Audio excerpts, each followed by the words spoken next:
If you're watching this, it's because something inside you is tired. Not the kind of tired that sleep fixes. You're tired of pretending you're okay. Tired of numbing the pain with distractions. Tired of feeling like a ghost in your own life.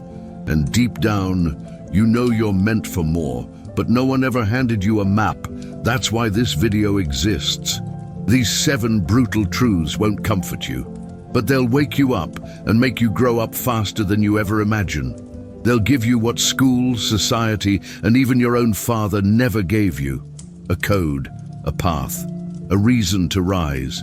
If you're ready to stop surviving and start becoming, welcome to the Forge. Truth 1. No one's coming to save you.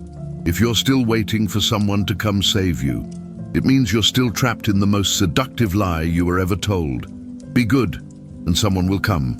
From a young age, you were conditioned to wait for your parents to notice your pain without asking, to wait for a woman to love you so deeply she'd heal your emptiness, to wait for time to fix what you refuse to confront, to wait for a mentor to appear and hand you the map, to wait for God to descend and put your life back together.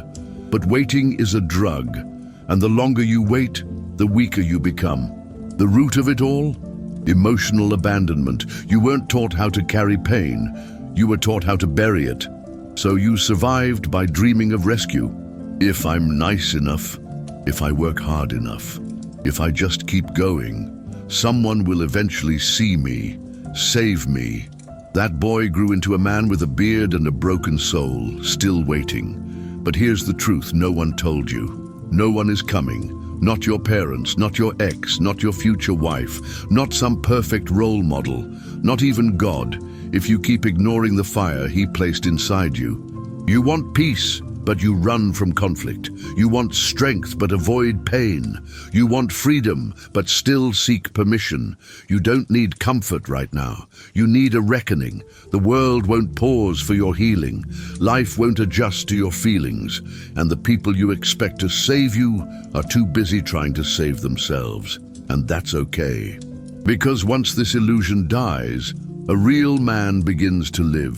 You stop outsourcing your power. You stop begging for someone to notice. You stop making excuses for staying small. You stop waiting for rescue and become the one you were hoping for. Not because of ego, not because of pride, but because there is no other option. If you don't stand up, no one else will. And life will leave you exactly where it found you, numb, confused, forgettable. No one's coming. No one owes you that. Be the one. Truth 2. Discipline over motivation. Let's be honest. You've spent years chasing moments of motivation. You've watched the reels, listened to the podcasts, made the to-do lists, and sometimes you actually start. You train for a week. You wake up early. You feel on fire, but then life hits. Something throws you off, you get tired, you slip, and suddenly the fire's gone. And that's the pattern.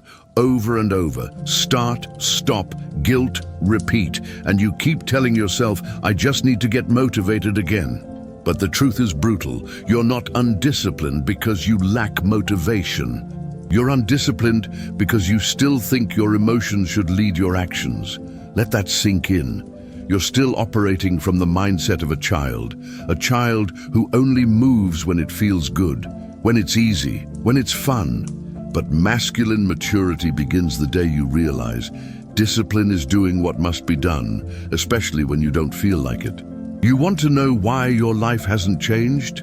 Because your commitment still has conditions. You only go to the gym when you feel strong. You only pray when you feel close to God. You only work when it's exciting. You only show up when it's comfortable. That's not discipline. That's emotional slavery. Real men don't move because of emotion. They move because of alignment, because they made a vow, because they carry a mission, because they are no longer led by weakness. Discipline isn't sexy. It's boring, repetitive, quiet. There's no applause, no dopamine hit, no finish line. It's the part of the story nobody claps for, but it's the only part that matters. Motivation is loud, discipline is sacred. It's what makes a man dangerous. because he no longer needs to feel good to do good.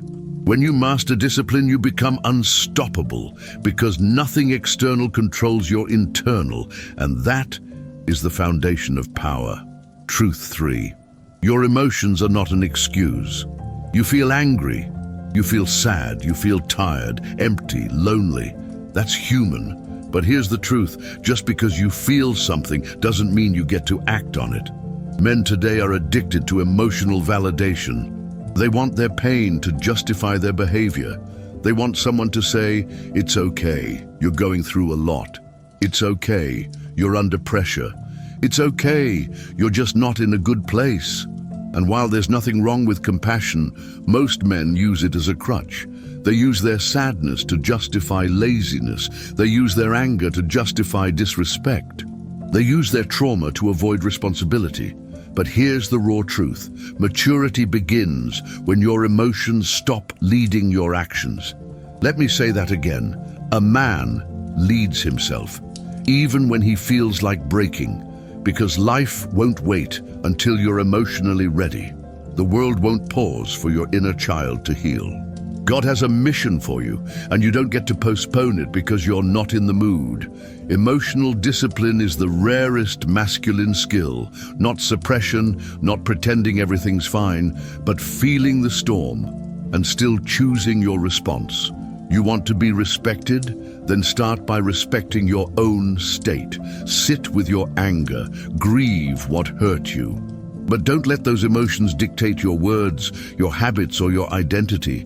You are not your mood. You're not your pain. You're not your past. You are the one who chooses what comes next.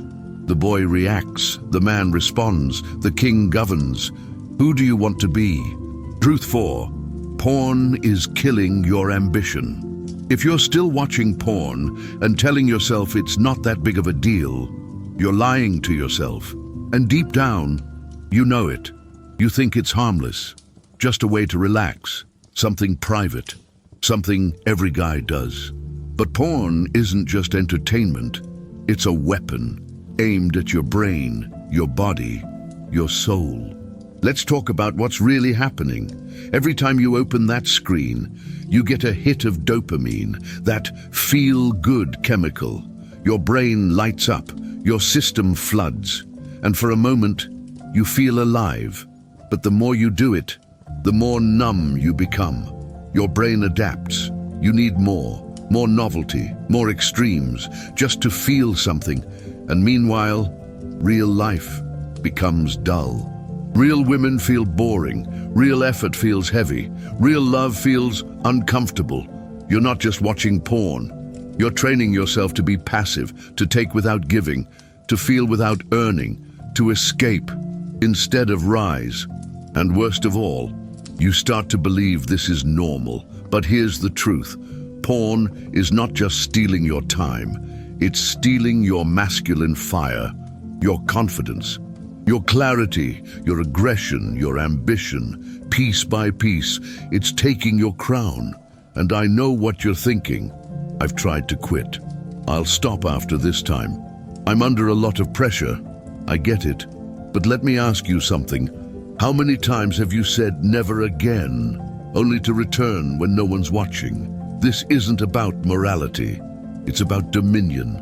You were not built for fake pleasure. You were built for purpose, for power, for presence. And porn, it's the shortcut that keeps you stuck. It gives you pleasure, but takes your purpose. So what actually works? Not just quitting, replacing. With purpose, with structure, with fire, cold showers, hard training, silence, prayer, real connection, real brotherhood. You don't need more willpower. You need to remember who the hell you are. This isn't about stopping porn. This is about becoming a man who doesn't need it, a man who doesn't run from discomfort, a man who doesn't chase cheap pleasure, a man who is forged. Porn is the illusion. Discipline is the cure. Freedom is the reward. Choose your fire or stay numb. Truth 5. Your body reflects your mind. Your body is a billboard. It speaks before you do. It tells the world what kind of man you are, without you needing to say a word. Before you open your mouth, before you shake a hand, before you even make eye contact. People already know. They can see it in how you walk, in your posture, in your eyes, in your gut, in your shape. And more importantly, so can you. Every morning when you look in the mirror, you're not just seeing fat or muscle or bone. You're seeing your habits, your discipline, your patterns, your trauma. You're seeing how much you run from discomfort. You're seeing the meals you binged when you were stressed, the workouts you skipped when it rained, the nights you said, "Tomorrow I'll start." Your body is not a punishment. It's a message from your past self to your current self. And if you don't like what you see, you don't need more shame. You need a standard. You see, it's not about being shredded. It's about being sovereign. Because when a man takes care of his body, he's not just building aesthetics. He's declaring war on chaos. He's training his nervous system to obey. He's building a temple where his spirit can dwell. He's creating alignment between the external and the internal. Fatigue becomes fuel. Pain becomes practice. Sweat becomes sacrifice. Because he's no longer living for comfort. He's living for clarity. And when the body is forged, the mind sharpens, the soul breathes, the fire returns. So no, your body isn't just your genetics. It's not your metabolism. It's not your schedule. It's your choices, daily, repeated, revealed. You don't need to be a bodybuilder, but you do need to stop living like a boy, because the world feels your presence long before it hears your words. And if you want to be taken seriously, you need to carry weight, command presence. Not by force, but by alignment. Train, sweat, build, not for the mirror, but for the man looking back at you. Truth 6. Stop looking for validation. You've spent most of your life chasing it. The nod, the well done, the like, the comment, the approval, the attention, the little hit of you matter. And maybe that started early. Trying to impress your dad, trying to be good enough for your mum, trying to get picked, trying to be seen. But here's the truth, validation is the drug, and most men are still addicts. You dress for it, you train for it, you post for it, you even suffer for it. Because deep down, you still don't believe you're enough without someone else's permission, so you live in performance mode, acting like who you think they'll like, saying what you think they want to hear, hiding anything that might make them walk away. But in the process, you abandon your soul, you betray your truth, you lose your fire, and you end up surrounded by people who don't even know the real you. You want to be loved? Start by being real. Start by being honest with yourself. You don't need her approval. You need your own respect. You don't need followers. You need integrity. You don't need applause. You need alignment. Because no amount of external love will ever satisfy a man who still hates himself in silence. The goal isn't to be liked. The goal is to be rooted. So rooted in who you are that praise doesn't blind you and rejection doesn't shake you. You don't need to be a cold-hearted loner. You just need to stop outsourcing your identity. The men who carry real presence in this world, they don't chase attention. They carry gravity.